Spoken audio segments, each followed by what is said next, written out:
Bonjour à tous. Qu'est-ce qu'un centre culturel et communautaire juif, si ce n'est un lieu de vie, un lieu d'échange, un lieu pour apprendre, pour débattre, un lieu pour écouter, voir, partager, mais aussi un lieu pour se voir et un lieu pour se rencontrer. Bref, un lieu convivial, vivant et dynamique. Or, depuis plus d'un an, notre raison d'être a beaucoup souffert. Alors bien sûr, on s'est adapté. Bien sûr. Voilà, il a fallu repenser nos actions culturelles et la technologie est devenue notre meilleur allié. Mais quoi de plus ironique d'ailleurs que de voir que c'est derrière des écrans qu'on a pu continuer à voir vos sourires et les expressions d'un public non masqué derrière son écran.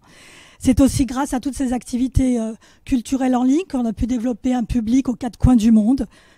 Voilà, il y a du bon côté. Alors oui, l'essentiel et l'urgent, le maintien du lien social a été préservé et c'est tant mieux. Mais ne nous y trompons pas, le public rêve et attend de se réunir à nouveau dans nos centres communautaires. C'est souvent leur deuxième maison. C'est donc avec beaucoup de gratitude que je remercie cet après-midi nos invités d'avoir accepté d'être réunis pour redonner vie à notre centre communautaire et culturel. Merci à vous. Mais c'est aussi vers Babette que je me tourne. Celle pour qui, quel que soit le souci, rien ne vient contrecarrer sa volonté d'œuvrer pour diffuser la culture juive et plus largement toutes les actions culturelles orientées vers son prochain dans un esprit de solidarité. Et c'est donc tout naturellement qu'elle trouve un écho positif ici, chez elle, dans sa communauté et dans ce centre culturel qu'elle affectionne particulièrement, un centre culturel respectueux d'un judaïsme pluriel et ouvert et qui accueille tout le monde. Babette Swalbam, votre dynamisme, votre imagination nous honore et nous oblige. Merci pour votre fidélité à notre communauté, merci pour cette synergie entre nous et merci pour ces valeurs partagées. Et bien entendu, c'est à vous l'honneur de présenter nos invités notre après-midi ensemble. Alors c'est vrai, j'aime cette communauté, j'aime le judaïsme pluriel qui y est pratiqué, mais j'aime aussi le mouvement pour lequel je m'implique, qui s'appelle le Bnei Brit, les Fils de l'Alliance. C'est une association fondée à New York en 1843 par un juif allemand, Henry Jones, et 11 immigrants juifs qui fuyaient les pogroms et l'antisémitisme en Europe. Le Bnei Brit a fédéré ces juifs désorientés, arrivant dans le Nouveau Monde. Il a aidé les malchanceux de la vie, car à l'époque, l'aide sociale n'existait pas. Une veuve, si elle était seule, elle devait se prostituer. Le Bnei Brit est une ONG présente dans une 50aine de pays au monde, avec aujourd'hui plusieurs dizaines de milliers de membres, recouvrés en loges dans chaque pays. En Europe, par exemple, on compte plus de 200 loges, dont 60 en France. Et je salue ici présent le président du Bnei Brit France. Sa devise, bienveillance, amour fraternel, harmonie. Alors je vous en prie, démontrons cette devise. Donnez, donnez, donnez à la loge Anne Frank et vous serez récompensés. Vous aurez des livres dédicacés. Ce jour, la loge Anne Frank a organisé dans ce merveilleux centre communautaire, et je vois le président de la communauté qui arrive, avec la loge Émile Zola, la loge Hanouka, la loge Joseph Kessel, la loge Mordechai du Bnei Brit France, la loge Joseph Vibrant, Tel Aviv, du Bnei Brit Israël, avec le Bnei Brit international et qui nous a aidé son vice-président Stéphane Techer. Le Bnei Brit Europe avec son président qui a des ennuis et le Bnei Brit France. Ce moment exceptionnel où André Consponville, que j'ai l'honneur d'avoir ici, et Bernard-Henri Lévy, deux intellectuels, deux philosophes, dont l'aura est telle qu'il est inutile de vous les présenter, mais tous deux, attentifs à l'état actuel du monde, vont débattre. Petit rappel très important, il y en a qui l'ont déjà appliqué. Ce virus qui rend fou de Bernard-Henri Lévy et que le meilleur gagne d'André Consponville sont offerts aux généreux donateurs. Et il n'y a pas de limite, nous acceptons toutes les quantités inscrites sur un chèque ou autre chose. Cet événement ce jour est réalisé au profit des actions culturelles de la jeunesse du centre communautaire Jérôme Cahen dans lequel nous nous trouvons. Il y a 4 ans, je suis très fière de vous dire que les jeunes éclaireurs israélites de Neuilly étaient partis en Argentine, puis l'année suivante au Pérou, en opération humanitaire, pour aider et créer des lieux d'aide à l'enfance. En particulier, ils ont créé un orphelinat au Pérou. Alors, vous pouvez effectuer ces dons, etc. Mais il y en a qui l'ont fait. Je crois que vous n'êtes pas là pour m'entendre. Et place aux philosophes. Bonsoir, messieurs. André Consponville et Bernard-Henri Lévy. On vous a entendu. Vous avez pris la parole publiquement depuis le début de cette crise sanitaire, à différentes reprises depuis le début de l'année 2020. Et André Consponville, on vous a beaucoup entendu parler de l'inversion des devoirs entre générations occasionnée par la crise sanitaire. Par tradition, en général, les parents se sacrifient pour leurs enfants et pour la continuité de la vie. Or, vous déclarez que cette fois, on a arrêté la vie pour préserver les plus âgés. Quant à Bernard-Henri Lévy, vous avez publié Le virus qui rend fou, cet ouvrage qui est paru donc avant l'été 2020, où vous parlez, vous vous élevez contre l'envahissement du débat public par les médecins, l'obsession sanitaire qui a terrorisé les populations. On a tous été victimes de ce terrorisme du premier confinement, et la relégation au second plan des multiples autres questions mondiales qui étaient à résoudre. Donc il s'est passé un certain nombre de semaines, voire de mois depuis ces prises de parole. Vous en avez probablement continué d'ailleurs à la prendre. Comment a évolué votre position par rapport à ce résumé que je viens de faire de vos positions? Comment a évolué votre pensée? Monsieur Consponville. Écoutez, bonjour à tous. Elle n'a pas changé beaucoup sur l'essentiel, sauf que je pense que la situation est encore plus grave que je ne le croyais en mars ou avril. Non pas la situation de la pandémie, dont j'ai dès le début pensé que les médias en faisaient une montagne. Alors, c'est un problème sanitaire tout à fait sérieux. Il faut respecter les gestes barrières et faites-vous vacciner le plus tôt possible. Mais enfin, tous les médias nous disent que c'est une pandémie sans précédent, ce qui est évidemment faux. La grippe espagnole, en 1918-1919, a fait 50 millions de morts dans le monde. On en est à peu près à 3 millions aujourd'hui. Il est très improbable qu'on n'arrive jamais à 50 millions. Mais même les grippes de Hong Kong et la grippe asiatique dans les années 50 puis 60, si on tient compte de l'augmentation de la population, avaient fait en proportion largement autant de morts que la Covid-19. Et donc, je trouvais que les médias, mais comme souvent, exagéraient. Mais surtout, ce qui m'a surpris et inquiété, c'est le premier confinement. Qu'on ferme les écoles, ce qui n'a jamais arrivé, y compris pendant les différentes guerres. Qu'on ferme les écoles pendant 2 mois pour une pandémie dont le taux de létalité, si on tient compte des cas non diagnostiqués, est inférieur à 1%. L'Institut Pasteur annonce un chiffre de 0,5%. Ça veut dire que si vous attrapez la Covid, et on ne l'attrapera pas tous, vous avez 99,5 chances sur 100 en moyenne d'y réchapper. Alors un peu moins si vous avez mon âge, un peu plus si vous êtes jeune, mais en gros, voilà, le taux de létalité 0,5%. Et qui plus est, une maladie, alors j'ai choqué en disant ça à la télé, qui a le bon goût de faire mourir plutôt des vieillards. Scandale, tollé, il veut laisser mourir les vieillards. Je ne veux pas qu'on laisse mourir, il faut soigner tous les malades évidemment, sauver tous ceux qu'on peut sauver. Mais enfin, je trouve quand même sidérant que j'ai pu choquer en rappelant que, bien sûr, tous les êtres humains sont égaux en droit et en dignité, quel que soit leur âge, ça va de soi. Mais que toutes les morts ne se valent pas. Parce qu'enfin, il est plus triste de mourir à 20 ou 30 ans que de mourir à 69 ans, c'est mon âge, ou à 81 ans, c'est l'âge moyen des décès liés à la Covid-19. Hein. Ça a choqué, ça a fait scandale. J'ai reçu des mails d'insultes, oui. Alors qu'en gros, j'avais dit la banalité la plus formidable possible, mieux vaut mourir vieux que jeune. Oui.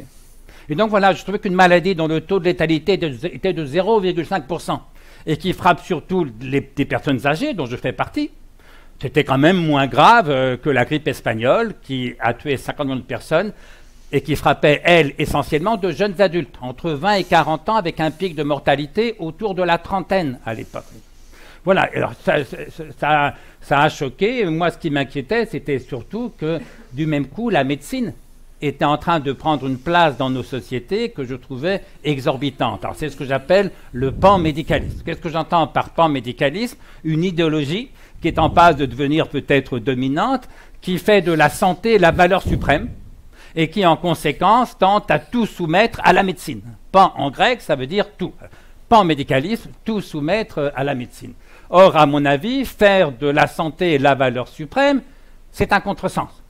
D'abord, parce que, comme je l'ai souvent expliqué à la télévision, en toute rigueur, la santé n'est même pas une valeur. C'est un bien. Alors, je fais une différence entre les biens et les valeurs. Un bien, c'est quelque chose qui est désirable, éventuellement enviable. Une valeur, c'est quelque chose qui est estimable ou admirable. C'est complètement différent. Par exemple, je peux envier quelqu'un parce qu'il est en meilleure santé que moi. Je peux envier quelqu'un parce qu'il est plus riche que moi. Autrement dit, la santé, la richesse, ce sont des biens.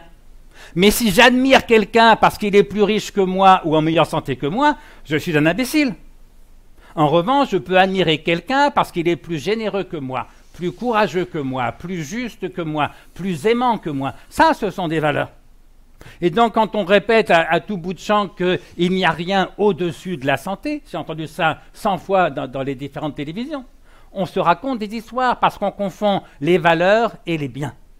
Eh bien, soumettre les valeurs qui sont estimables ou admirables aux biens qui ne sont que désirables ou enviables, c'est déjà une forme de nihilisme.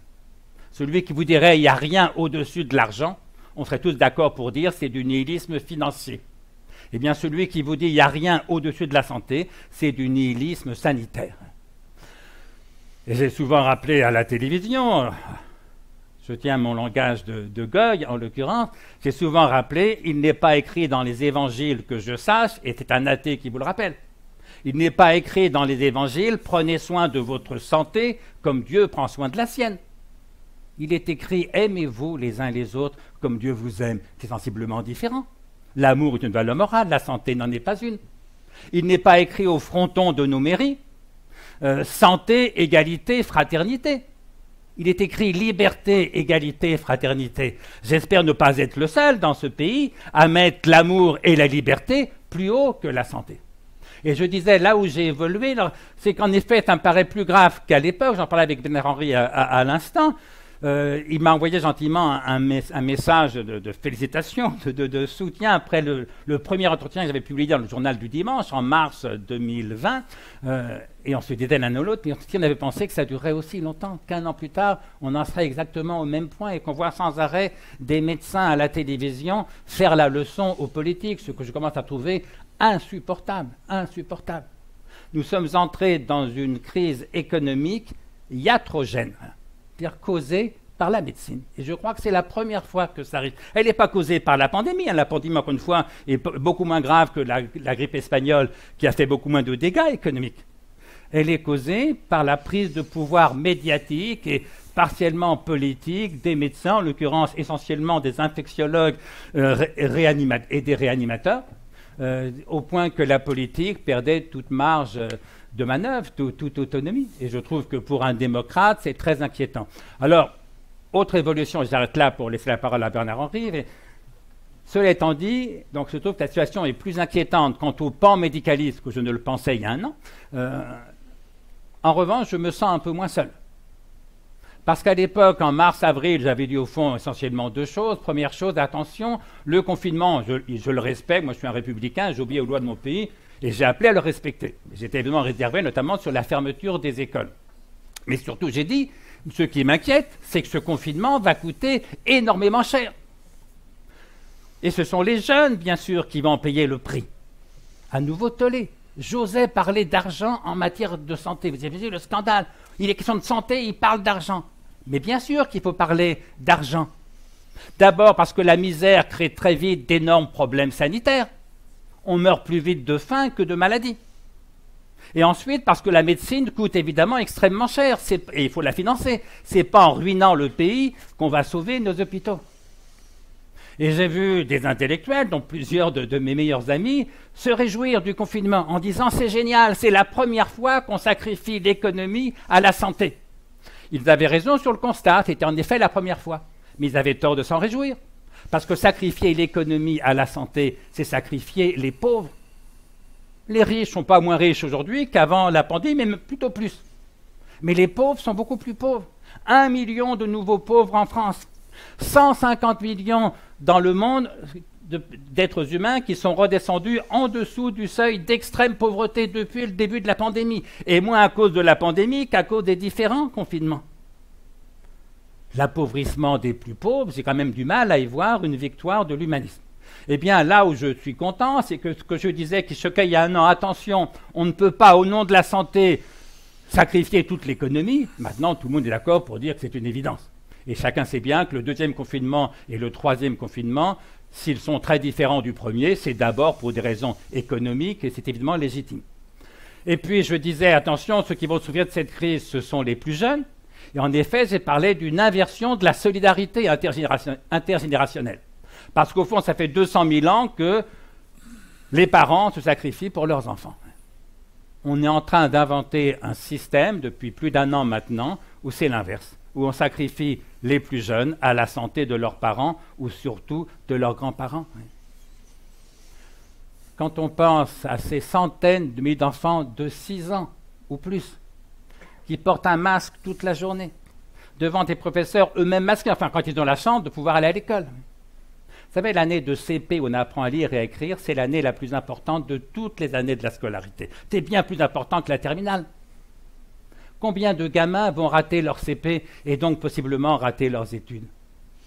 Et quand je pense aux étudiants cloîtrés dans leur chambre de bonne, suivant des cours sur l'écran de leur téléphone, vous imaginez, ceux qui croient que c'est la même chose qu'un cours en présentiel, comme on dit, n'ont rien compris à la pédagogie. Et puis les jeunes chômeurs qui n'arrivent plus à trouver de boulot. Bref, mon inquiétude, c'est qu'on est en train de sacrifier 2 générations. Les enfants et les adolescents d'un côté, les jeunes adultes de l'autre, entre 20 et 40 ans. On est en train de sacrifier 2 générations à la santé de leurs parents et de leurs grands-parents. C'est peut-être la première fois que ça arrive, mais en tout cas, je ne vois aucune raison de m'en féliciter. Et à nouveau, il me semble que ce que je disais, donc ça qui choquait terriblement il y a 1 an, aujourd'hui, on est quand même plus nombreux à le dire. Mais je pense quand même qu'on reste minoritaire. J'étais très sensible au mail que m'avait envoyé Bernard-Henri après mon premier entretien dans le journal du dimanche, parce que je me sentais quand même très seul. Et honnêtement, forcé de reconnaître, Bernard-Henri, qu'on n'est encore pas très nombreux à appeler à un peu de recul, un peu de distance, un peu de sérénité, osons le mot, face à une pandémie qui est un problème sanitaire tout à fait réel, mais qui n'est ni la fin du monde, ni la fin de la civilisation. Alors Bernard-Henri Lévy, à vous la parole. Écoutez, d'abord, je me réjouis beaucoup de cette rencontre. Ma chère Babette, Monsieur le Président du CRIF, je crois que c'est la première fois d'ailleurs, depuis 1 an, que ce cauchemar s'est abattu sur nos vies, que je me retrouve pour ma part à parler publiquement autrement qu'à travers ce satané écran. Donc vraiment, merci pour cette initiative, bravo, dans le respect des distances physiques, que je me refuse personnellement à appeler distanciation sociale, par parenthèse, dans les respects des règles, j'emploie rarement le mot, je trouve que c'est un mot répugnant, des règles du confinement, mais enfin, c'est le mot maintenant quasiment universel, et dans le respect des gestes barrières, mot également qui me fait horreur, dont je sais qu'il désigne quelque chose de provisoirement nécessaire, mais dont je dis depuis 1 an que la tragédie serait que nous nous y accoutumions. Je tremble à l'idée d'une humanité, à l'idée d'une société qui prendrait l'habitude des gestes barrières, qui considérerait le masque comme un nouveau vêtement, qui continuerait de le porter lors de la prochaine épidémie de coronavirus ou d'autre chose, qui ferait des règles auxquelles nous avons été astreints et que nous avons accepté, des règles de civilité durable. Je tremble depuis 1 an à l'idée de voir ce type-là de société, ce type-là de pacte entre les humains s'imposer. Je tremble, autrement dit, à l'idée de voir le bon vieux contrat social, avec ses limites, avec ses faiblesses, mais aussi avec sa grandeur, remplacé par ce que j'appelais dans ce virus qui rend fou, un contrat vital, c'est-à-dire abandonne tes libertés, abandonne une partie non déterminée de tes droits, et tu auras en échange une santé maximisée, tu auras une garantie de santé. Donc, je suis heureux, vraiment, c'est pas grand-chose, c'est un centre communautaire parmi tant d'autres, mais pour moi, dans mon calendrier personnel, sans blaguer, dans mon calendrier intime, aujourd'hui, c'est une date. Que nous soyons rassemblés, que certains aient pris la peine de faire le déplacement pour ce vrai rassemblement de visages et d'humains, je trouve que c'est magnifique. Alors, est-ce que ma position a évolué depuis la publication de ce virus qui rend fou? Hélas, non. Et c'est même, c'est ce que disait André Comte-Sponville, mais moi, ça me sidère lorsque j'y pense. J'ai écrit un livre à l'époque, c'était non seulement avant l'été, mais il est paru, je crois, fin avril, dans sa première version électronique, et fin mai, dans sa version vendue à la librairie Lamartine, papier, voilà. J'ai donc écrit ce livre dans l'urgence. Ça ne m'est jamais arrivé. Dans la fièvre, dans l'anxiété, je l'ai écrit sur une sorte de réflexe.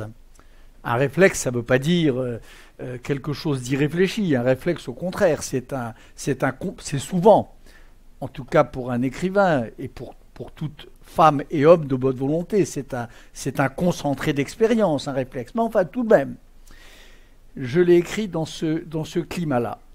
Et bien sûr, il y a toutes les chances du monde que l'on se trompe.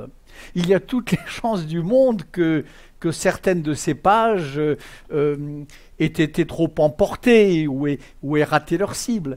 Eh bien, c'est vrai que ma surprise et d'une certaine manière mon chagrin, c'est de m'apercevoir qu'il n'y a pas une ligne de ce livre que je doive renier aujourd'hui, ni même qui me semble excessive. Dans ce livre, je disais quoi? Je parlais de cette montée et de ce triomphe incroyablement arrogant de ce que mes maîtres appelaient le pouvoir médical, Michel Foucault, Georges Canguilhem, d'autres, Jacques Lacan, ces vieux gamins empesés dans leur blouse blanche, dont le cauchemar pour Lacan était l'éventuelle prise de pouvoir. En effet, on les a vus sur les écrans de télévision, dans les journaux, dans des conseils médicaux et scientifiques, à certains moments dicter leur loi aux politiques et à d'autres tenter de la dicter sans y parvenir. Mais enfin, montée sans précédent du pouvoir médical. Je le redoutais, c'est advenu. Je redoutais une régression dans l'idée que nous nous faisons de ce qu'est un corps et de ce qu'est sa santé. Je souscris à ce que vous avez dit, bien sûr, sur la santé qui est un bien et pas une valeur. Mais ce bien-là, au moins, la médecine moderne, dont Michel Foucault, une fois de plus, avait retracé l'histoire, avait fini par la concevoir d'une manière assez fine. La santé, au bout d'un long processus, c'était un équilibre entre les organes, un équilibre entre l'âme et le corps, un système très complexe. Et la médecine moderne s'était débarrassée de l'idée naïve, médiévale, pré-modernité, que la maladie c'était une sorte de kyste logé dans un corps sain et qu'il faudrait extirper.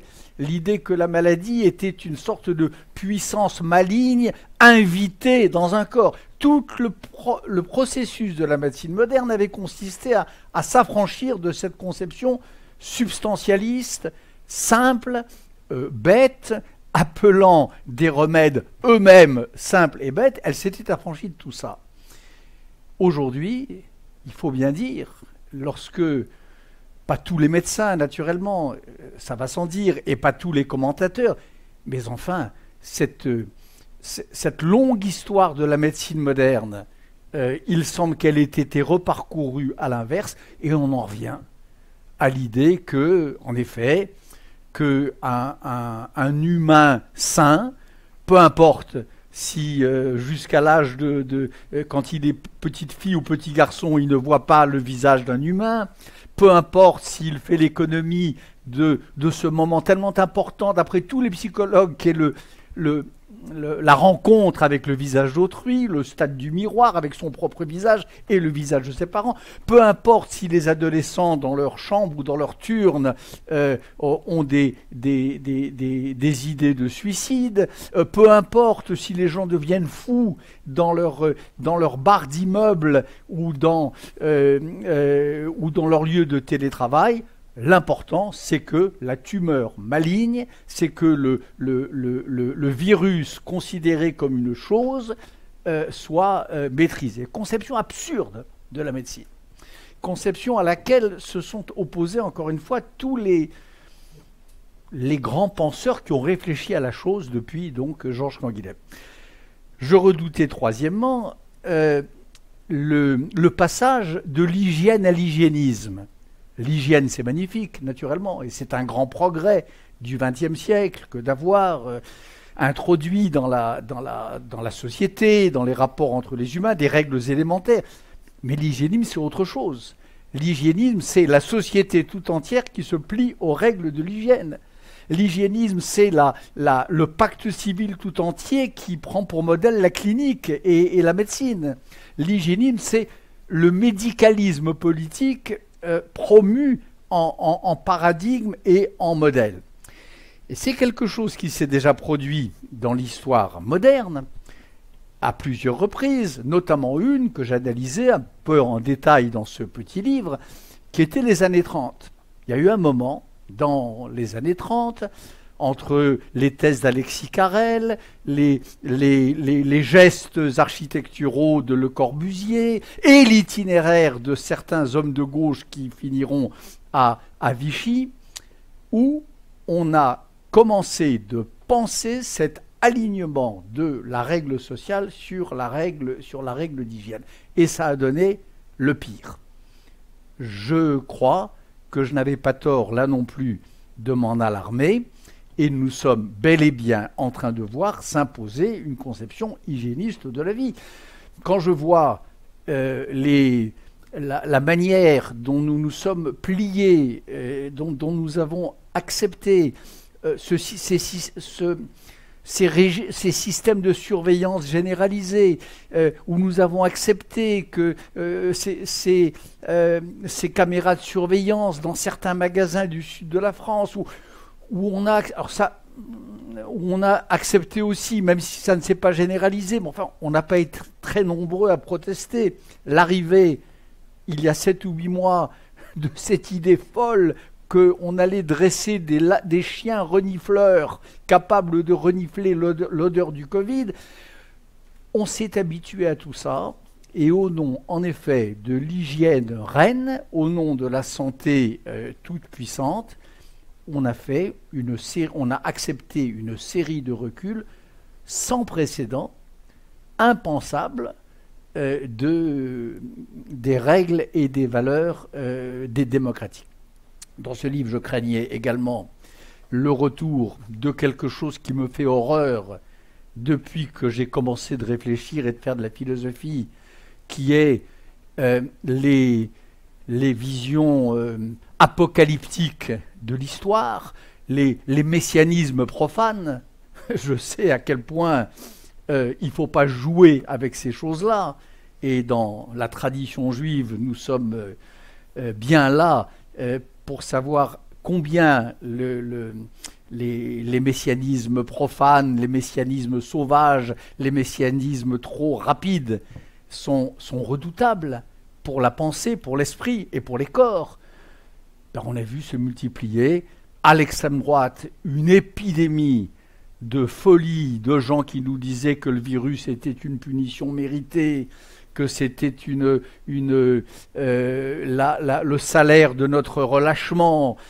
On a vu à l'extrême gauche ceux-là que vous évoquiez tout à l'heure, ces intellectuels qui disaient qu'il fallait réussir cette épidémie, que cette épidémie était une bonne nouvelle, que c'était un interrupteur de mondialisation, qu'il fallait... Ça a été dit, il y a un article que j'analysais dans ce livre de Bruno Latour, intellectuel important, qu'on voit à la télévision beaucoup, et qui a écrit littéralement cela. Il faut savoir réussir une épidémie. Il faut que cette épidémie et les barrages qu'on y oppose doivent opérer cette interruption, oui, de la mondialisation capitaliste que les gestes révolutionnaires traditionnels n'étaient pas parvenus à provoquer. Tout ça me fait horreur, ce mélange de messianisme profane et de collapsologie, cette idée d'une histoire dotée d'une épiphanie mélangée à un désastrisme, c'est le pire. C'est le pire, et c'est un pire qui se paye parfois au prix fort. On a vu cela reprendre du poil de la bête. Et puis enfin, un dernier point qui pour moi est tout à fait important, et pour vous aussi, André Comte-Sponville, je le sais, depuis le temps que nos contemporains, une grande partie d'entre eux, secrètement, sans le dire, voulaient se débarrasser du monde. Quand je dis le monde, je veux dire le reste du monde. Le monde des affligés, le monde le monde de ceux dont le Bnébrite se charge en particulier, le monde des affamés, le monde des assoiffés, le monde de ceux qui, comme disait Emmanuel Lévinas, n'ont pas de quoi se vêtir et que nous devons aider à le faire. Depuis le temps que les sociétés prospères rêvaient de se débarrasser de ce monde-là, depuis le temps qu'elles sentaient confusément que le monde, c'était à la fois, pour parler comme les anciens, à la fois le cosmos et le mundus, à la fois l'ordre harmonieux et puis le mundus, quelque chose d'un peu sale. Ben, la pandémie leur a donné une occasion assez extraordinaire, une occasion en or d'aller au bout de leur désir. Et moi, j'ai fait l'expérience tout à fait singulière. Dans le respect des règles républicaines, je n'ai pas cessé pendant tout ce temps, des 3 confinements, de vivre comme j'ai toujours vécu. Et notamment de faire mon travail d'intellectuel engagé. Et j'ai donc, par exemple, vous le savez, pour certains d'entre vous en tout cas, j'ai continué de voyager. Et j'ai continué d'écrire des grands reportages pour un grand hebdomadaire qui s'appelle Paris Match, et que je vais reproduire dans un livre qui sortira bientôt. Pour moi, c'était l'évidence. Avec masque, avec quarantaine respectée quand il fallait respecter la quarantaine, ça me permettait d'écrire mon reportage. Mais enfin, protéger mes enfants, ou que mes enfants me protègent, oui, en effet, tout ça n'impliquait pas, ne m'autorisait pas à une espèce de suspension de mes devoirs de citoyen du monde et d'intellectuel engagé. Et alors, c'est extravagant parce que pendant toute cette période, à chacun des reportages que j'ai publiés, j'ai vu s'ajouter à la liste des griefs qui me sont imputés depuis 40 ans, un nouveau grief que je n'avais jamais imaginé. J'ai tout eu, hein. Enfin vous le savez, certains d'entre vous, j'en ai eu beaucoup en tout cas. Là, il y a eu un nouveau grief. Pendant que la France se confine, monsieur se promène. À l'heure où l'impératif sanitaire commande de rester chez soi, Bernard-Henri Lévy va chez les autres. À l'heure où la seule forme de solidarité requise consiste à se replier sur les siens, sur le noyau familial, voilà un reporter qui, pour Paris Match, va hebdomadaire du grand spectacle, du grand commerce, se permet de nous rappeler l'existence des Bangladeshis, des réfugiés de Lesbos, des chrétiens du Nigeria ou des résistants à Daesh en Syrie et en Irak. Et j'ai vu, avec beaucoup de stupeur, je l'ai vu dans le courrier des lecteurs que j'ai reçu, j'ai vu dans les commentaires, Internet, tout ce nouveau système, j'ai vu là comment, par-dessus le marché, ces règles sanitaires, cet impératif de sauver des vies, avait pour revers et avait en partie, c'est pas entièrement, mais en partie pour signification, pour implication en tout cas, un égoïsme de fer et une volonté pour l'humanité heureuse, nantie, de se débarrasser enfin de ce monde légèrement répugnant et qui était depuis longtemps très lourd à supporter. Dernier point, je suis comme vous, André Consponville, je pense néanmoins que dans ce tableau sombre qui est le tableau de notre hélas de la victoire des thèses que nous avons pu défendre, il y a tout de même quelques éléments positifs. Par exemple, moi je me réjouis beaucoup de voir qu'après un moment de tétanie, les politiques ont tout de même un peu repris le dessus. Et le principe républicain, c'est-à-dire le principe selon lequel un président de la République ou un Premier ministre, ça consulte, mais qu'après ça décide, a fini par être adopté et a fini par être respecté. Et je crois qu'on ne peut pas nier que cette période-là, l'enfermement où nous sommes aujourd'hui, je préfère ce mot-là au mot de confinement, et d'ailleurs c'est la même chose, hein, c'est le même mot, il est beaucoup moins aveugle, beaucoup moins sot que celui de mars-avril dernier, et j'ai l'impression que les politiques ont fini tout de même par redevenir fidèles aux vieux principes philosophiques, politiques, qui va de Platon jusqu'au contrat social, que in fine, il y a un devoir et une grandeur de la politique qui fait que c'est elle qui tranche. Alors malgré le populisme pénal, malgré le Nuremberg du Corona dont certains ont menacé et menacent encore les ministres, malgré cette espèce de chape de terreur que certains médecins voudraient faire peser sur les responsables, il y a tout de même ce rayon de lumière qui fait que, en France et ailleurs, certains d'entre eux ont fini par comprendre qu'il leur appartenait de prendre leurs responsabilités. Merci, très clair. André Consponville, je vais vous citer. Il ne faut pas remplacer l'amour de la vie par la peur de la mort. Fallait-il donc accepter ce risque accru de mort ? Je vais vous dire, si vous ne l'acceptez pas, vous allez mourir quand même. Vous direz risque accru, mais il a été accru très modérément. Alors les chiffres varient sur le taux de létalité et même sur le nombre de morts comparé aux années précédentes, mais une évaluation moyenne qui vient d'un de nos meilleurs démographes, qui s'appelle Hervé Lebras, lui calcule que le taux de mortalité, pas de létalité pour la Covid, le taux de mortalité global, en 2020 a augmenté de 7,3%, ce qui est très loin d'être négligeable. On est tous d'accord pour dire que 2020, c'est une mauvaise année en termes de santé publique. 7,3% de morts en plus. Sauf que, dit Hervé Lebras, si on calcule l'espérance de vie en 2020, elle n'a baissé que de 6 mois et demi par rapport aux années précédentes. Or, rappelons que nous avons gagné, les gens de notre génération, nous avons gagné 20 ans d'espérance de vie depuis 1946. Donc d'un côté, on gagne 20 ans, de l'autre, on perd 6 mois et demi. Et les gens vous parlent de fin du monde, de tragédie, de cauchemar. On perd 6 mois et demi provisoirement. On va les récupérer prochainement grâce au vaccin, au traitement, etc. Il n'y a pas lieu de s'inquiéter. Voyez, donc, il y a une mortalité accrue, on est tous d'accord là-dessus. C'est très triste. Alors, qu'est-ce qu'il fallait faire?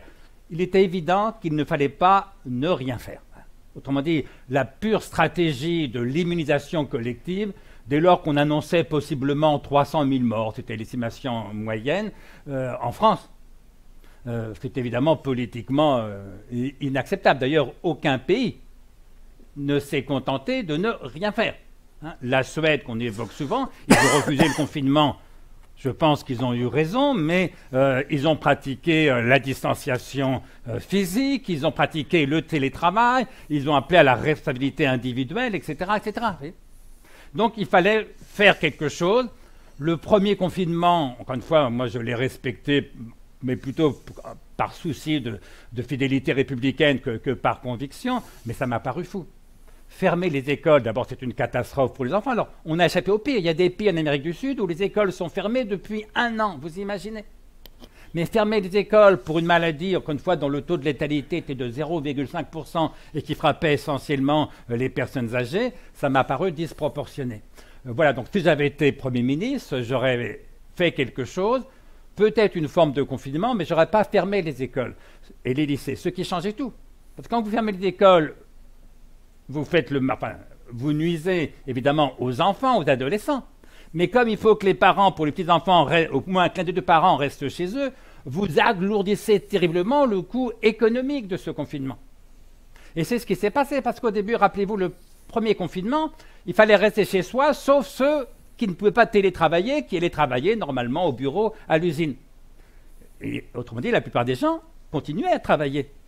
Mais s'il faut garder les enfants à la maison, il y a au moins une personne sur 2 qui ne peut plus travailler. Et donc, le coût économique était considérable. Donc, je n'aurais pas fermé les écoles, les collèges et les lycées. Je n'aurais pas non plus, sans doute, fermé les facultés. Je n'aurais pas rendu le masque obligatoire dans la rue. Qu'on porte le masque dans le métro, bah oui, c'est pas une question de bon sens, j'ai rien contre. En lieu confiné, pourquoi pas. Mais quand vous allez en Suisse, moi j'étais près de Lausanne il n'y a pas longtemps, au bord du lac, les gens se promènent sans masque. Ça fait plaisir, voir des visages nus. Vous ne pouvez pas imaginer. Et donc voilà, je n'ai jamais voulu condamner l'édition du gouvernement parce que je ne me sentais pas compétent, ce n'est pas mon domaine d'expertise. J'ai été sidéré par le premier confinement, et je pense, comme Bernard Henry, que les 2e et 3e sont beaucoup moins lourds, et que c'est en effet, vous avez raison, parce que les politiques ont fini par prendre conscience de leurs responsabilités. Et je vais vous dire, moi, ce qui m'a le plus effrayé au moment du premier confinement, c'est qu'à un moment, j'ai voulu faire comme Raymond Aron, qui disait quand on veut critiquer les politiques, il faut d'abord se demander ce qu'on ferait à leur place. Et donc, je me suis demandé, qu'est-ce que j'aurais fait à la place de Macron? Et bien, ce qui m'a le plus effrayé, c'est que je me suis dit, au fond, j'aurais fait la même chose. À quelques broutilles près, peut-être les écoles, les maths, vous voyez, mais j'aurais fait la même chose, parce qu'il y avait une telle pression du corps médical, relayée quasi fanatiquement par tous les médias, que les politiques n'avaient plus aucune marge de manœuvre. Encore une fois, c'est un très mauvais coup pour la démocratie. Et Bernard-Henri Lévy a raison de constater qu'aujourd'hui ça va mieux. Et que notamment Emmanuel Macron, pour ce qui est de notre pays, a su récupérer une part d'initiative, d'autonomie, de marge de manœuvre. Et de ce point de vue, il a évidemment raison. Voilà, et donc moi, ce n'est pas mon domaine de compétence, donc je réponds un peu vaguement, mais enfin voilà. Je pense que notre gouvernement ne s'est pas du tout déshonoré.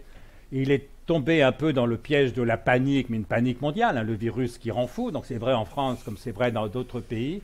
Mais ce qui m'a le plus choqué, ce que je n'aurais pas fait si j'avais été Premier ministre ou Président de la République, je n'aurais pas fermé les écoles, je n'aurais pas fermé les collèges, les lycées et les facultés, je n'aurais pas rendu le masque obligatoire dans la rue ou en plein air, et peut-être j'aurais évité d'enfermer à ce point les Français. Hein. L'attestation obligatoire, c'est vrai que c'était humiliant, agaçant, ça ne servait à rien. La limite du kilomètre, puis des 10 km, puis des 30 km, je pense qu'on aurait pu trouver mieux. Mais le danger principal pour moi, ce n'est pas le virus, c'est encore moins le gouvernement, si j'ose dire, c'est le populisme. Et donc moi je m'interdis, là entre nous ça va de soi, mais quand je passe à la radio, à la télévision, je m'interdis toujours d'accabler nos dirigeants. Parce que je pense qu'accabler les politiques, c'est faire le jeu du populisme. Et je pense que le populisme, de gauche comme de droite, est un danger beaucoup plus grand que le virus. Bernard, vous voulez vous exprimer sur ce sujet ? Sur le populisme, oui, bien sûr. Je partage absolument cet avis.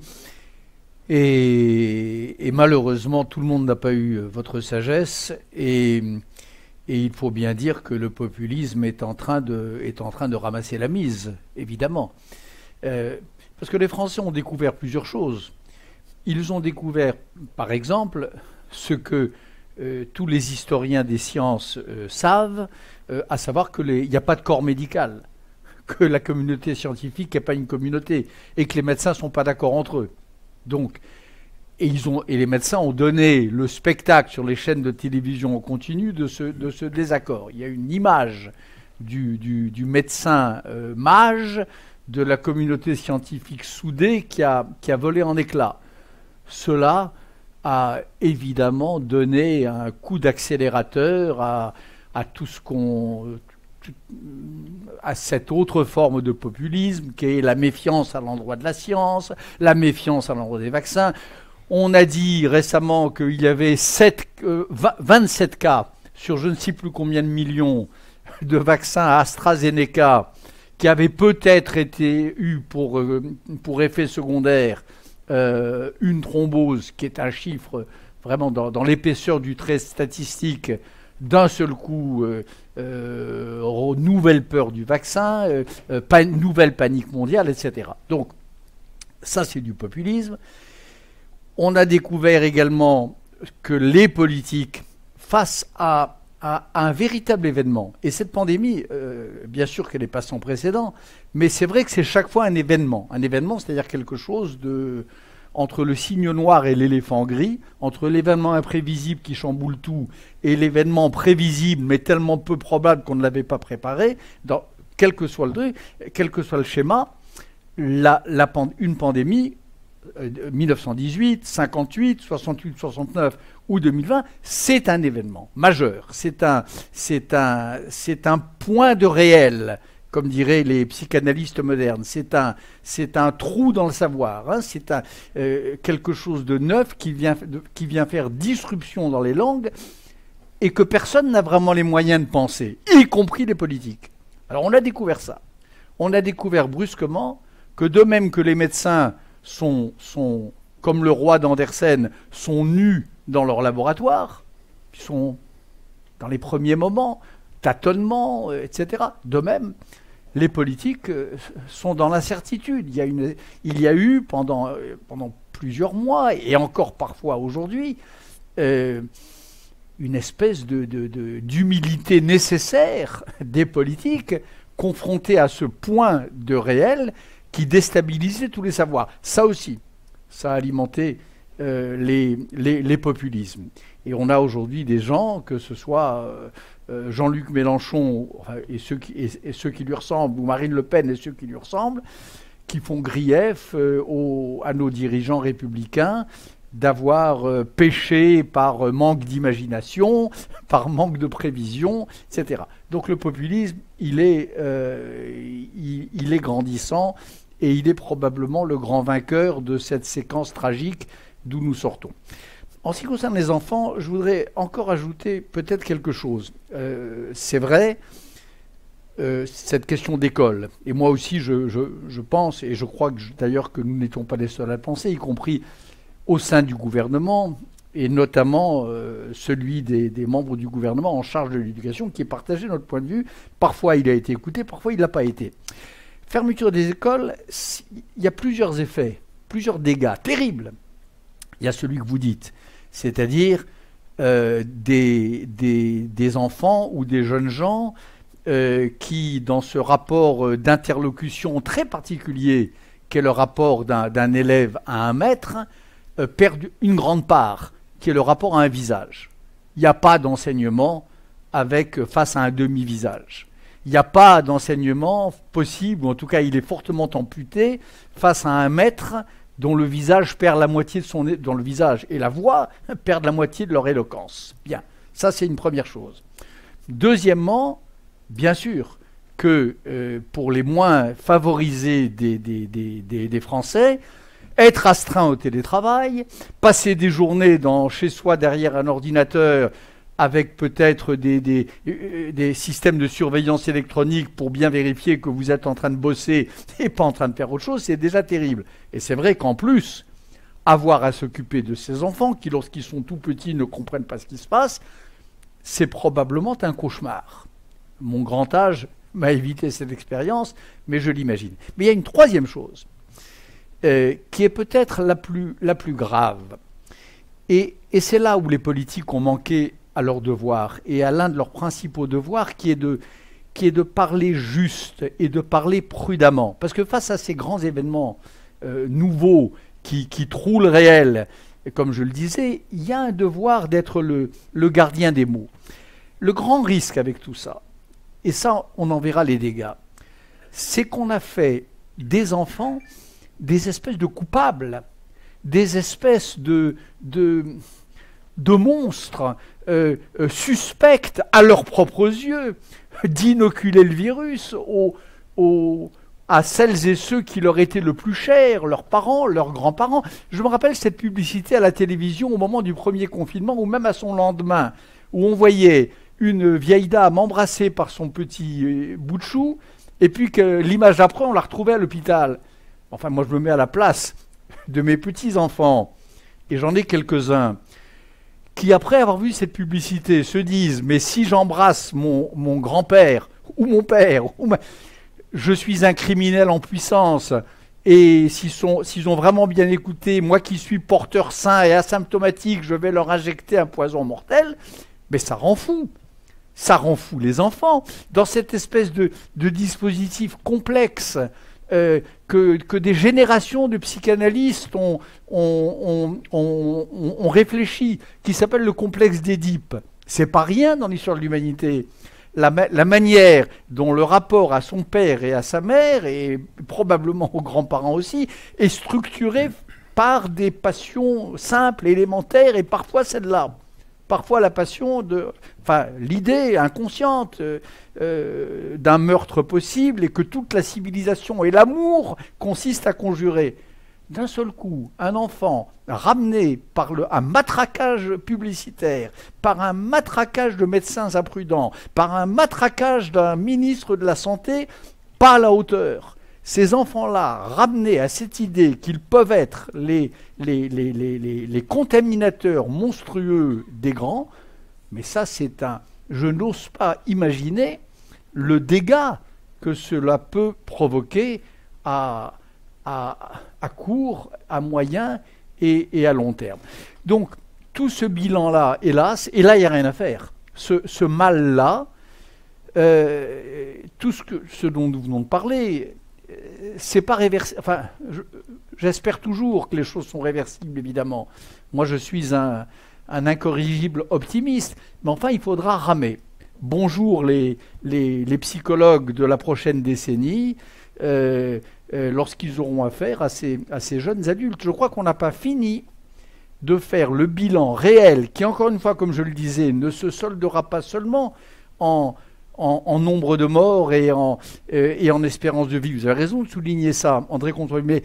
Mais attention à ne pas tomber d'ailleurs dans le piège, l'autre piège que nous a tendu cette pandémie, qui est de nous gorger, de nous saouler de chiffres. L'humanité, c'est devenu une affaire de taux de mortalité, de courbes à aplanir ou à laisser exploser, de data en tout genre, etc. De graphes, à écouter certains des grands organes d'information depuis un an. Il y a une espèce d'algébrisation de l'humanité et du rapport humain qui, là encore, est une épouvantable régression par rapport à ce que toute la civilisation occidentale et orientale a appris aux humains à penser. Et donc, il y a d'autres types de dégâts, des dégâts psychologiques, intellectuels, spirituels, on va peut-être en parler aussi, dont le bilan reste à faire. Effectivement, ce sera la deuxième partie, mais juste avant de cette conférence, mais juste avant d'y arriver, moi je voudrais vous entendre tous les deux sur un sujet qui est d'ailleurs un sujet de sortie de crise, puisque bientôt, si nous arrivons à cette immunité collective, nous allons être appelés à avoir, semble-t-il, un passeport vert. Ce passeport vert, je ne parle pas du passeport vaccinal qui a toujours existé pour voyager, et on voit déjà que certains pays nous le demandent pour maintenant se rendre chez eux, mais on parle de ce passeport qui va nous permettre d'aller au restaurant, de pouvoir nous rendre dans des spectacles. Je voudrais, et c'est vrai que ça nous pose tous un problème, donc quelle est votre position là-dessus? Peut-être André Comte-Sponville, vous commencez avez-vous... Elle est modérée, comme c'est souvent le cas dans les applications pratiques, parce qu'il y a des avantages et des inconvénients. Les avantages, c'est que les restaurants pourraient rouvrir, que l'économie repart davantage. C'est un peu plus de liberté pour ceux qui ont été vaccinés, qui ont leur certificat. Et les inconvénients, c'est que c'est une contrainte. Ça revient à rendre quasiment obligatoire un vaccin qui, en principe, ne l'est pas. C'est une forme d'injustice, etc. Donc je pense que ce n'est pas là-dessus que se joue le sort de l'humanité. Ce qu'on vient d'évoquer, Bernard-Henri et moi, est bien plus grave que le passe vert. Pour ce qui est du passeport, on n'y échappera pas, évidemment, ça existe déjà dans d'autres maladies, oui. On n'y échappera pas. Pour ce qui est du passe vert interne, disons que je souhaite qu'on n'en ait pas besoin. Je souhaite qu'on puisse s'en passer. Si l'évolution de la pandémie est telle que le gouvernement considère que c'est la seule façon de relancer à peu près l'économie, j'en serais peiné, mais je n'en ferai pas un scandale, quoi.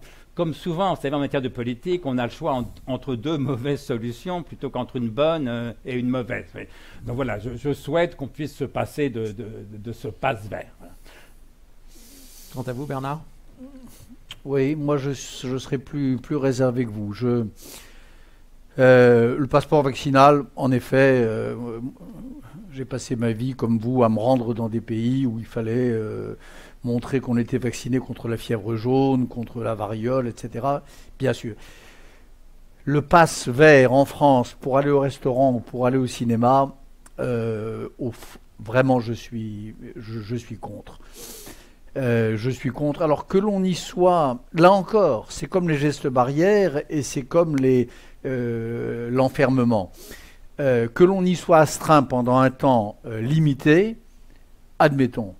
Mais entrer dans un temps où ça deviendrait la norme, et malheureusement, c'est comme ça que ça va se passer, parce que ce genre de règles-là, c'est comme ce qu'on dit sur les mesures antiterroristes. Hein, c'est ce que disaient les adversaires de Patriot Act 1 après le 11 septembre 2001. Ils disaient, aux États-Unis, on sait quand on prend les mesures antiterroristes, on ne sait pas quand on les retire. Et de fait, la plupart d'entre elles sont encore en vigueur. Donc ces règles-là, quand on met un doigt dans l'engrenage, on n'est pas prêt de le retirer. Donc moi, je pourrais être favorable à cette idée, à condition que ça soit vraiment présenté comme une mesure provisoire, d'exception, et qu'à partir du jour, parce que ça va arriver, parce que c'est l'histoire des épidémies, même les plus graves, même si celle-ci devait être plus grave que la grippe asiatique ou la grippe de Hong Kong, il y a un moment où le virus va disparaître. Et c'est pas le confinement qui l'aura fait disparaître, par parenthèse. C'est même pas, c'est pas les gestes barrières, c'est qu'il y a cette espèce d'être pour la mort qui est un virus, qui est un mélange de vie et de mort, qui n'est d'ailleurs ni l'un ni l'autre. Il a sa propre courbe et sa course et il va disparaître.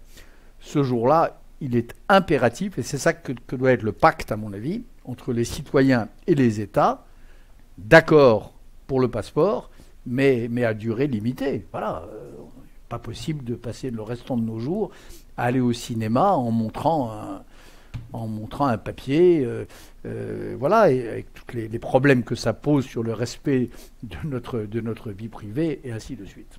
Je suis parfaitement d'accord sur ce point-là. Merci. Il nous reste donc à peu près une trentaine de minutes pour aborder maintenant le deuxième grand thème de cette réunion. Et moi, je vous ai entendu parler du concept de santé. Et tout au long de ce discours que vous avez eu, auquel on adhère forcément, j'ai pensé à la vie, en fait, et à la vie de mes proches, à la vie peut-être de mes grands-parents, à ces vies finalement qui étaient menacées par ce virus. Et j'ai la sensation qu'il y avait un petit décalage entre le concept et la réalité par rapport à ce que vous disiez. Et c'est à Bernard que j'ai envie de poser cette première question, parce qu'il a bien étudié le sujet. La protection de la vie humaine, quel que soit l'âge, est-ce que ce n'est pas une attitude profondément liée à l'esprit du judaïsme? Et comment conciliez-vous cela avec ce que vous avez dit précédemment? L'esprit lié sûrement, mais l'esprit du judaïsme ne se réduit en aucune manière à la protection de la vie. Il ne s'y réduit pas. C'est pas une réduction, mais c'est un des concepts importants. Oui. Mais si la vie n'est que la vie, alors elle n'est rien. Si elle n'est pas esprit, si elle n'est pas étude, si un corps n'est pas éclairé par la loi, par un trait de foudre, elle ne vaut rien. Vous savez, je citais dans ce virus qui rend fou ce passage talmudique, mais qui revient plusieurs fois et qu'on retrouve chez Rachi. Cette phrase tellement énigmatique et tellement étrange: le meilleur médecin ira en enfer. Hein, phrase que les juifs lettrés connaissent bien. Le meilleur médecin à la GN. Qu'est-ce que ça veut dire? Donc j'étudie cette phrase, je reviens, j'énumère les quelques grandes interprétations canoniques qui en ont été données par le Meiri, par Rachi, par Maïmonide, par d'autres rabbins. L'un dit que le meilleur médecin ira en enfer s'il rate son opération. Le deuxième dit que si le meilleur médecin ira en enfer, c'est parce qu'il était le meilleur et qu'il a embrassé une autre carrière. Le troisième parce qu'il n'a pas su sauver François Ier enfermé dans la tour de Charles Quint. Peu importe. Il y a un commentaire qui est à mon avis le plus lumineux de tous et sur lequel je m'arrête, qui est le commentaire du Maharal de Prague. Et qui dit: le meilleur médecin, d'après les rabbins du Talmud, c'est celui qui est un expert absolu, doté d'une science infinie pour traiter les corps, pour traiter la vie, comme vous dites. Il est imbattable. Il a les instruments, il a les potions, il est un chimiste admirable du traitement et de la guérison des corps. C'est le meilleur médecin. Il est tellement meilleur, il est tellement bon qu'il a, dit le Maharal de Prague, une tendance irrépressible, comme tout génie envahi par son objet, mesmérisé par son objet. Il a une tendance sans doute inévitable à réduire le sujet qu'il a en face de lui à ça, à ce dont il est l'expert et le spécialiste. Donc il a une tendance irrépressible à faire comme si un sujet, c'était rien d'autre que ce corps, doté de vie, guetté par la mort, et qui lui appartient de maintenir en vie. Et le Maharal de Prague dit, ce faisant, le meilleur médecin, si on le livre à lui-même, il ira en enfer. Pourquoi? Parce qu'il oublie ce principe qui est un principe saint, qui est au cœur du judaïsme, qu'un humain, c'est pas seulement ça. C'est pas un paquet de matière, c'est pas l'humanité, ça n'est pas cette part de nous-mêmes qui nous rend, qui nous fait contigus aux autres créatures qui peuplent la planète. On est plus qu'un animal doté d'un peu plus d'intelligence. On est plus qu'un corps qui aurait sa place dans le cosmos. Les humains sont dotés, frappés par, habités, hantés par quelque chose qu'on peut appeler une transcendance, qu'on peut appeler, à quoi on peut donner des noms très nombreux, mais qui font en tout cas qu'on n'est pas seulement de la vie. Et ça, je crois que c'est capital. Et vous pouvez prendre le judaïsme par le biais, enfin, la pratique du judaïsme, l'exercice d'une âme juive, par le bout que vous voulez. Vous pouvez l'apprendre à la manière des humanistes universalistes modernes lévinaciens, ou vous pouvez le prendre à la manière des étudiants, de ceux qui travaillent le texte. D'aucune manière, le judaïsme ne signifie le repli sur soi-même, le repli sur un moi confiné, d'aucune façon. Un juif universaliste, c'est quelqu'un pour qui être juif, c'est aller vers les autres, se mêler aux autres, pour qui le Messie, si cela a un sens, il est le miséreux ou le scrofuleux mêlé aux mendiants et aux pouilleux aux portes de Rome. Et celui qui prend l'étude au sérieux, il sait que c'est les deux premiers commandements. Le premier, la seule manière d'étudier, c'est un, de se doter d'un maître, et deux, de mener la guerre de la Torah avec un partenaire d'étude. Sans maître et sans partenaire, et sans, dans les deux cas, un corps à corps, il n'y a pas d'étude. Alors, encore une fois, on peut faire exception à cela aussi, pendant un temps donné. On peut mettre ces règles juives entre parenthèses, mais sans affranchir durablement, en disant, en prétendant que la vie est le premier et le dernier commandement. Je crois que cela n'est pas être fidèle au génie du judaïsme. Merci, c'est très clair.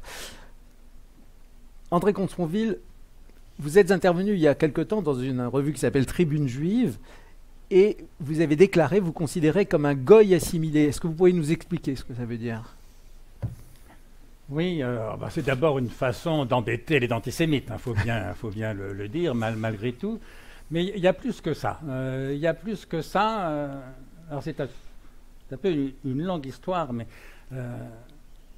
mon père, qui était très réactionnaire, très à droite, avait beaucoup de défauts, mais il n'était pas du tout antisémite. C'est l'un des rares défauts qu'il n'avait pas.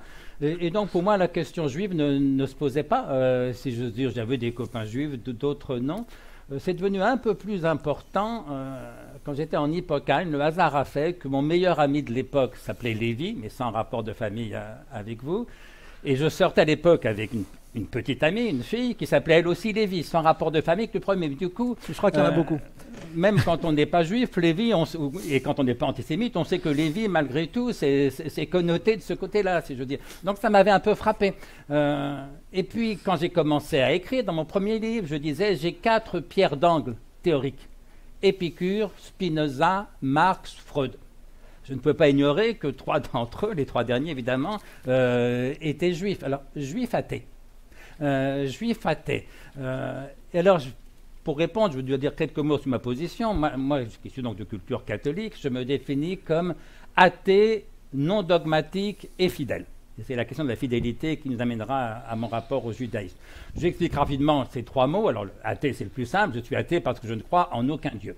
Athée, non dogmatique, parce que je reconnais évidemment que mon athéisme n'est pas un savoir. Simplement parce que personne ne sait, au vrai sens du verbe savoir, si Dieu existe ou pas. Je lisais dans mon livre L'esprit de l'athéisme. Si vous rencontrez quelqu'un qui vous dit « je sais que Dieu n'existe pas », ce n'est pas d'abord un athée, c'est d'abord un imbécile. La vérité, c'est qu'on ne sait pas. Et si vous rencontrez quelqu'un qui vous dit « je sais que Dieu existe », c'est un imbécile qui a la foi. Alors, qu'il a la foi, ça ne me gêne aucunement, mais qui sottement prend sa foi pour un savoir. C'est une double erreur philosophique, conceptuelle et théologique. Alors des fois on me dit, mais là vous n'êtes pas athée, vous êtes agnostique. Pas du tout. Parce que l'agnostique, ce n'est pas celui qui reconnaît ne pas savoir. si Dieu existe ou pas. C'est celui qui, reconnaissant ne pas savoir, mais comme beaucoup de croyants ou d'athées intelligents, décide, donc l'agnostique, c'est celui qui, reconnaissant ne pas savoir, décide de s'en tenir à cet aveu d'ignorance. Il dit, puisque je ne sais pas si Dieu existe ou pas, je ne prends pas position, je coche la case sans opinion du grand sondage métaphysique portant sur l'existence de Dieu. Eh bien moi, je ne coche pas la case sans opinion. Sur la question de l'existence de Dieu, j'ai une opinion bien arrêtée, et depuis longtemps, mon opinion, c'est que Dieu n'existe pas. Mais je reconnais que c'est une opinion, une conviction, certainement pas un savoir. Donc athée, non dogmatique et fidèle.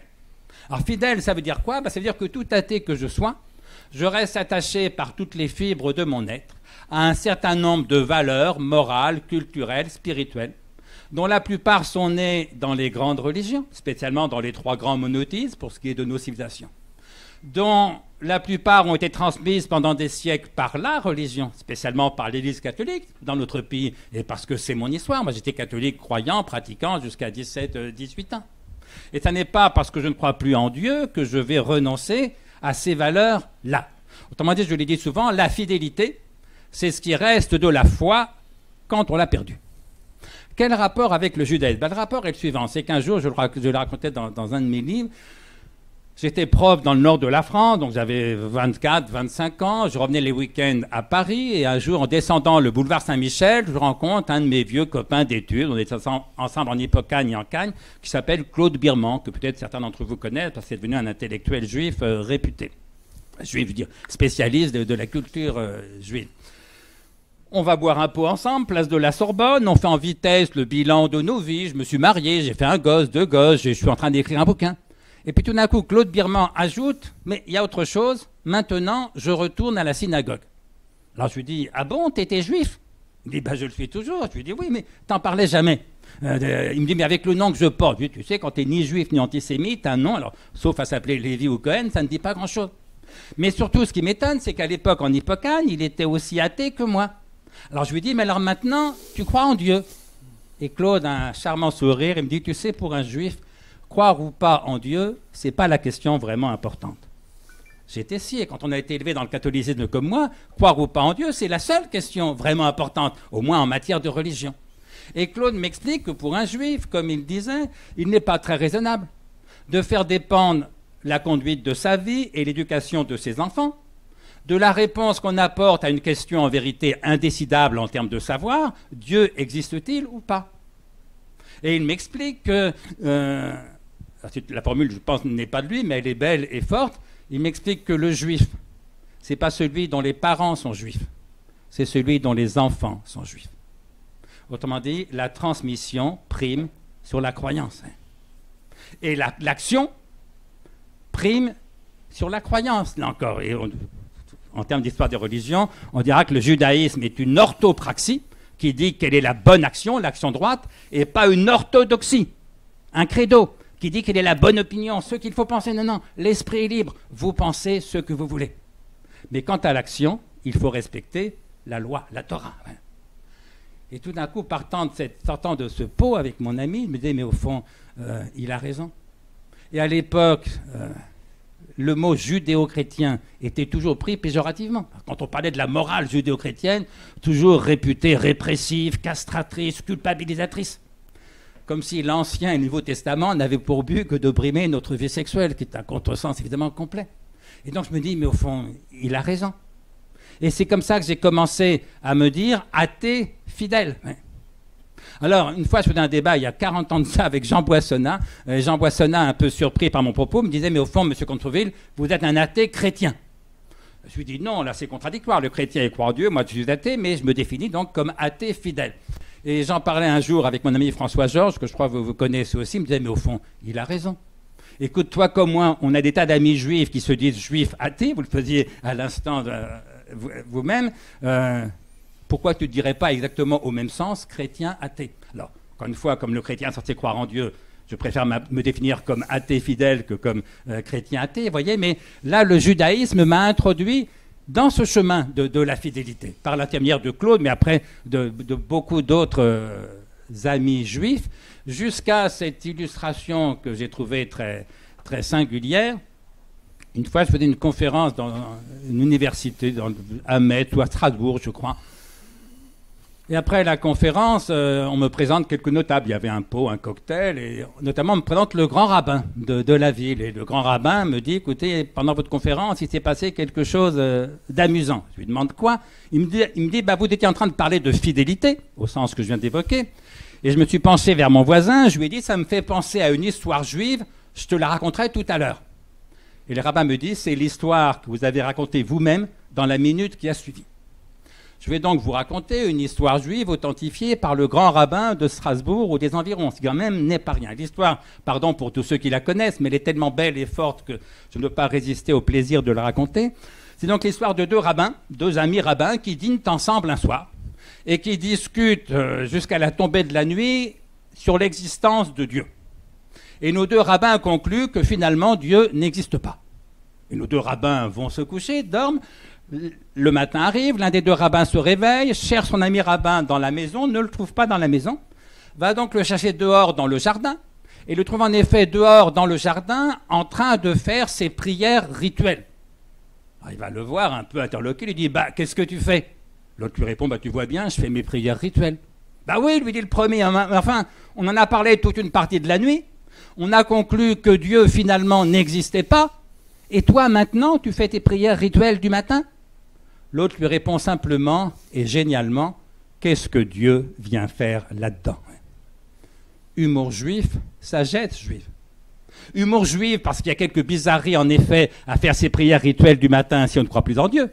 Mais sagesse juive, parce que là encore, il n'est pas raisonnable de faire dépendre son comportement quotidien de la réponse qu'on apporte, encore une fois, à une question indécidable en termes de savoir, Dieu existe-t-il ou pas? Oui. Et maintenant, très souvent, quand on fait des débats chez nos collègues à l'université, très souvent, les gens me disent « tu nous ressors ta morale judéo-chrétienne ». Maintenant, je leur réponds « qu'est-ce que Dieu vient faire là-dedans ?» Et c'est en ce sens, quand je me définis comme goy assimilé, c'est pas seulement pour embêter les antisémites, c'est aussi parce que mes amis juifs m'ont réconcilié avec mon propre héritage, qu'on va dire pour faire bref, même si la notion est piégée par tous les côtés, judéo-chrétien. Et comme je ne comprenais pas ce qui déplaisait tellement quand on était jeune dans ce couple-là, est-ce que c'est judéo ou est-ce que c'est chrétien? Et forcé de reconnaître qu'aujourd'hui, étant devenu athée depuis très très très longtemps, aucun de ces deux adjectifs, juif ou chrétien, ne me gêne, et même j'en assume très volontiers la double fidélité ou le double héritage. Merci.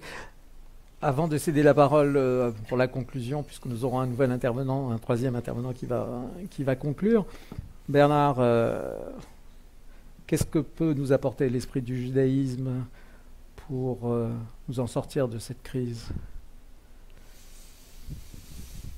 Bah, écoutez, tout ce que nous avons dit, et André Consponville, éclairé par sa dernière remarque et son dernier aveu, magnifique, je dois dire, et moi-même, je crois que vous êtes, voilà, on est là au cœur de l'esprit, oui, de l'esprit du judaïsme. Pour ce qui est de la question de Dieu, je voudrais ajouter peut-être encore une chose, c'est il y a ce que vous dites, cher Consponville, c'est-à-dire la question est trop indécidable et elle est trop du registre de la foi pour que on indexe sa pratique sur la réponse ou non qu'on peut y donner. Mais il y a autre chose pour un juif, je crois. C'est que si vous regardez vraiment les textes, si vous regardez le Mishneh Torah, si vous regardez Rashi, je crois alors profondément que la question de la croyance vient très tard dans la hiérarchie des réquisitions qui sont adressées à un juif. La question de la croyance vient bien après la question de l'étude, la question de la vérité, la question de la sagesse. Ce qui est demandé à un juif, par exemple, c'est d'étudier beaucoup plus, ce que vous disiez Claude Birman, c'est d'étudier beaucoup plus que de croire. Et je pense, moi, que dans le dialogue judéo-chrétien, parce que c'est bien de les penser en alliance, et c'est très important bien sûr, et en fraternité, mais c'est bien aussi de rester attentif à ce qui les distingue, parce que c'est pas non plus la même chose. L'un des points de désaccord fécond, c'est ça. C'est qu'en effet, rien n'est plus étranger, je crois. Enfin, disons, rien n'est plus étranger, oui, à la pensée juive que cette idée si familière à un mystique chrétien d'une croyance, d'un pari, d'un saut mystique vers Dieu. Pour un juif, la question de la croyance se pose évidemment, mais elle se pose au terme d'un très long chemin. C'est la dernière marche d'une interminable échelle. Et par exemple, l'idée pascalienne du pari, le pari pascalien, cette espèce de saut dans l'inconnu, cette espèce de saut sans filet qui fait que on décide de brûler les étapes et de croire, même si c'est absurde, et parce que c'est absurde, cette idée-là, elle est totalement étrangère à la conscience juive. Et ça, c'est un point, je ne dis pas que l'un est mieux que l'autre. La mystique chrétienne a donné des chefs-d'œuvre, à commencer par Pascal, elle a donné les grandes pièces de Racine, elle a donné des choses magnifiques, elle a donné les grands textes de Claudel, donc elle est grande. Mais la non-mystique juive, c'est-à-dire cette idée que ce qui est premier, c'est l'étude. Ce qui est premier, c'est le travail de l'esprit, le travail justement de complication de l'orthodoxie, de l'hétérodoxie permanente, le jeu du paradoxe, la guerre de la Torah, le pile-poule, le dialogue entre les deux étudiants ou avec etc., que la question de Dieu, elle vient après tout ça. Voilà peut-être la singularité du judaïsme dans son dialogue avec le christianisme. Et voilà dans cette fraternité l'un des points, il n'y a pas que ça, mais l'un des points qui distingue de manière vraiment féconde les deux traditions est peut-être là. Voilà. Alors, moi je dirais que la tradition juive comme la tradition chrétienne ont beaucoup à nous enseigner. Et un dernier mot, j'ai parlé beaucoup, et nous avons parlé tous les deux d'ailleurs de l'esprit du judaïsme. Mais il y a aussi, face à cette crise, à cette pandémie tragique, il y a aussi quelques-uns des réflexes du génie du judaïsme qui peut-être mériteraient d'être rappelés. Je citais tout à l'heure Claudel. Et je me souviens, et je me rappelle, la jeune fille Violaine, le baiser au lépreux, la proximité entre vécu, entre le corps saint et le corps qui ne l'est pas, etc. Alors, tout ça, ça fait partie aussi d'un héritage chrétien, d'un héritage de partage de douleur, d'un héritage de sororité ou de fraternité, dont j'espère que mes amis et mes compagnons de pensée et mes frères chrétiens se souviennent toujours. C'est très important.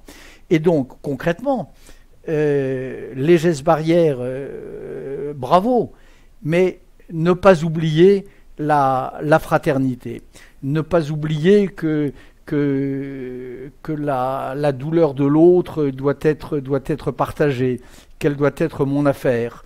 Voilà ce que la pensée chrétienne aide à penser, et voilà ce que la pensée juive, par ses moyens propres, aide à penser aussi.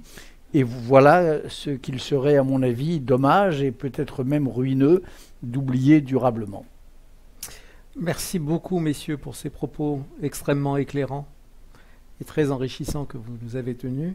On va laisser maintenant la parole à Nathan Devers. Je ne sais pas si tout le monde le connaît. Nathan Devers, c'est un jeune écrivain qui a déjà publié 2 livres, Généalogie de la religion en 2019 aux éditions du Cerf et en juin 2020, Ciel et terre chez Flammarion. Et il est en charge de conclure cet après-midi. Bonsoir à tous et à toutes. Déjà, merci beaucoup à Babette Svebaum d'avoir organisé cet événement, et c'est vrai qui est formidable et qui est rare et qui, à mon avis, est important. Pour ma part, j'aimerais revenir sur une chose qui a été, sur un sentiment, pour faire écho à ce qui a été dit essentiellement dans la première partie de la conférence, même peut-être dans la deuxième, sur le caractère exceptionnel et très troublant de cette crise sanitaire. En effet, il y avait eu des précédents. Il y a eu des précédents plus ou moins immédiats au XXe siècle, et puis ce qui a été comparé par rapport aux politiques sanitaires et médicales, ça a été beaucoup comparé avec la manière dont on traitait la peste en Europe, notamment au XVIIe siècle, c'est-à-dire que quand la peste se déclarait dans une ville, eh bien, il y avait dans les villes en Europe, il y avait des mesures de quarantaine, que Foucault décrit très très bien. Il y avait les policiers municipaux. Foucault, dans un de ses livres Surveiller et punir, il décrit comment les policiers municipaux arrivaient devant chaque maison et les verrouillaient de l'extérieur. Donc les citoyens, quand il y avait la peste, ils étaient vraiment enfermés chez eux, un peu comme il y a eu pendant le confinement. Il me semble qu'il y a une grande différence et une grande nouveauté de la crise qu'on vit actuellement, qui est très inquiétante, c'est qu'à l'époque de la peste, quand les gens se retrouvaient enfermés chez eux, en situation de confinement, il n'y avait pas de malentendu possible, ils étaient dans une condition de solitude totale. Ils étaient entre leurs quatre murs, ils ne pouvaient plus sortir de chez eux, ils ne pouvaient pas voir leurs voisins, ils ne pouvaient pas voyager, ils ne pouvaient pas... Voilà, le monde était absent, c'était la solitude. Or là, aujourd'hui, ce qu'on vit depuis un an, c'est qu'évidemment, on a le confinement. On a le côté, on est enfermé, on ne peut plus sortir, etc. Mais, et on l'a surtout vécu de manière très intense lors du premier confinement, quand on est enfermé chez nous, on a eu accès au monde qui était à portée de main, à travers les écrans, à travers la prépondérance du monde numérique, des réseaux sociaux. Et en un sens, le monde a été tout aussi présent lors du confinement et de ces mesures qu'avant. C'est ça ce qui m'a profondément marqué. Il était possible, pendant le confinement et aujourd'hui, il est tout à fait possible d'être chez soi et de téléphoner à Sydney, à Melbourne, à Rio de Janeiro, enfin il y a une abrogation totale des distances, et en même temps on ne peut plus aller voir son voisin et lui serrer la main.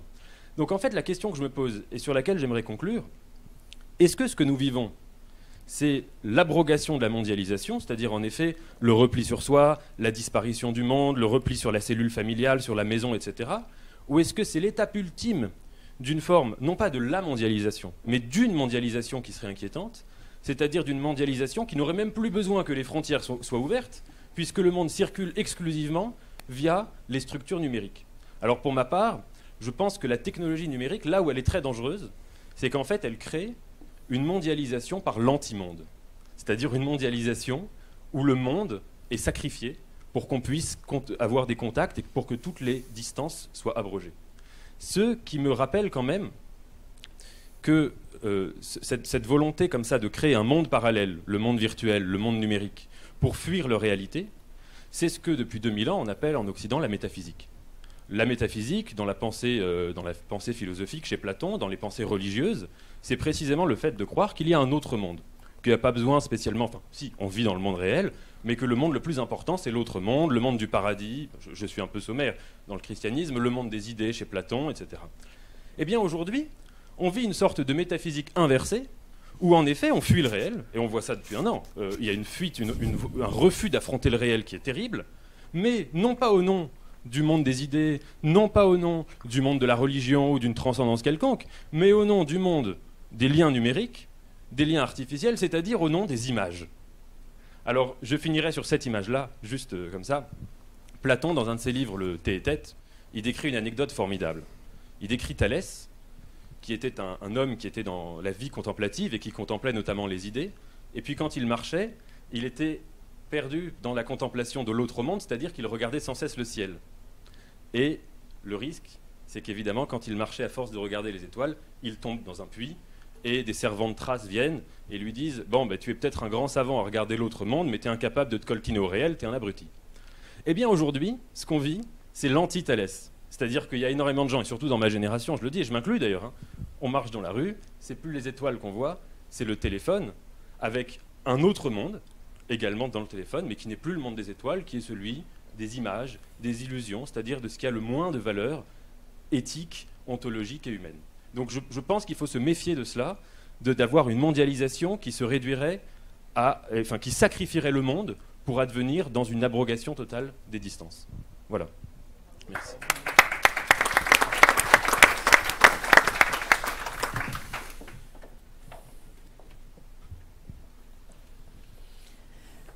Merci à tous d'être venus. J'ai la charge de conclure très rapidement cette merveilleuse conférence. Et je dis merveilleuse parce que c'est vrai que ça nous manquait et qu'on est vraiment très très content d'être là. Merci Laurence. Merci Nathan. Ça décape toujours avec vous. C'est très très chouette. Merci Silvio. Sans toi, ces rencontres n'auraient pas la même saveur. Merci de les rendre toujours plus vivantes, plus dynamiques. C'est super chouette. Monsieur Comte-Sponville, vous savez ce que vous représentez pour moi. Un maître à penser. Merci. C'est un grand honneur d'avoir pu vous rencontrer. Je pense que tout le monde se joint à moi aujourd'hui. Et puis, merci Bernard. Merci maman de faire ces choses magnifiques et de nous prouver justement que malgré la pandémie, eh bien toi, ça ne t'arrête pas. Et comme je suis trop émue pour te rendre hommage, je vais laisser Bernard le faire.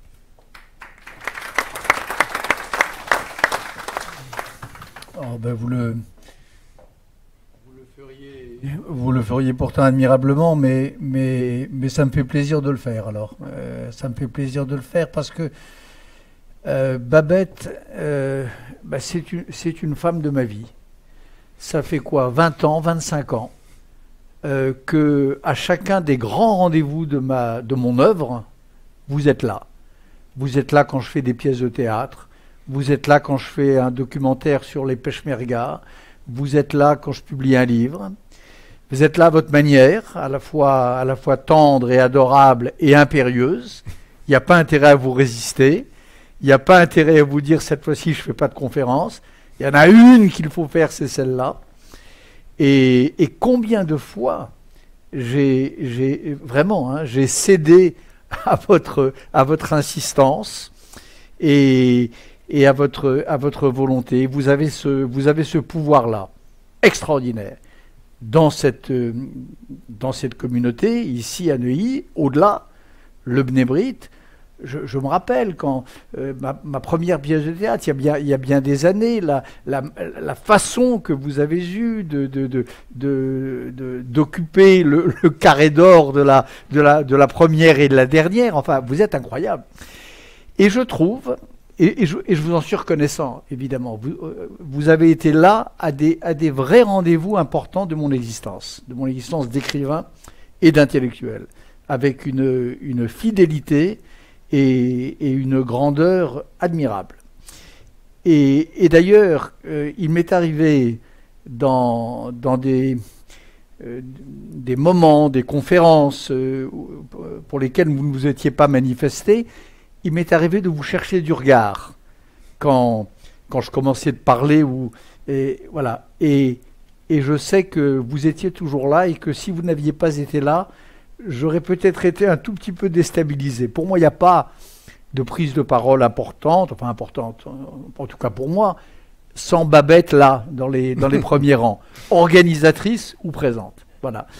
Et je vois un signe de notre amitié, un signe aussi de cette importance, de ce rôle que vous jouez dans notre communauté, dans le fait que je crois la première réunion présentielle, comme on dit horriblement maintenant, qui a eu lieu, me semble-t-il, à Paris depuis 1 an. Pas seulement pour moi ni pour vous, mais je crois qu'il n'y en a pas eu d'autres. Enfin, pas beaucoup d'autres en tout cas. L'une des premières, c'est à vous quand revient l'initiative. Donc voilà.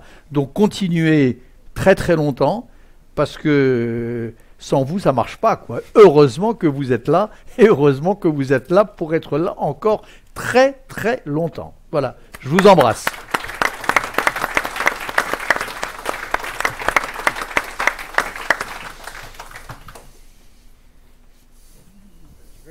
Parce que sinon je vais devenir jaloux.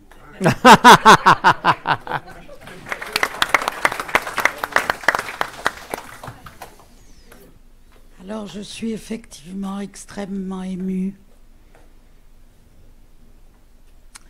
Je vais vous dire quelque chose. J'ai une qualité essentielle. d'être, c'est vrai, communautaire. Et j'aime mon monde juif à ma façon. Je déteste la religion, mais j'adore la pensée juive et la morale juive. Et de temps en temps, je l'ai dit tout à l'heure à Bernard, il nous fait un cadeau aujourd'hui. C'est un hasard. Mais Manitou n'a pas dit que le hasard s'écrit avec un grand D. Car demain, des amis de Bernard créent, je n'y comprends rien parce que moi les moyens, nouvelle technologie pour moi, du haut de mes 80 ans, bon, alors c'est un peu difficile. S'ouvre une chaîne YouTube. Et pour l'inaugurer, cette soirée d'aujourd'hui va ouvrir sa chaîne. Laurence qui est là, le maître à penser de la chaîne avec quelques amis qui vous entourent, m'a dit, la conférence sera là pour ouvrir la chaîne YouTube qui entoure Bernard. Et ce hasard, je le remercie. Je remercie l'abstraction de Dieu qui fait que des faits extraordinaires comme ça réchauffent le cœur. Et je vous dis encore quelque chose, parce que je ne peux pas m'empêcher d'être une vendeuse. La semaine, pas la semaine prochaine, à la fin du mois, le 28 avril, nous allons suivre ce que vous avez dit, avec 3 intervenants dont 2 sont ici. Nous allons parler de la vie de l'homme, de soigner l'homme, le corps, l'âme et l'esprit. Elle va s'appeler le souffle de vie, parce que comme on est en France, j'ai tout bêtement traduit Neshama. Mais le but, et nous avons Philippe Douste-Blazy qui va soigner le corps, Alain Toledano qui va soigner le corps et l'âme, et Nathan Dever qui va soigner l'esprit. Voici la prochaine conférence dans le suivi d'aujourd'hui. Merci à tous. Merci à Bernard.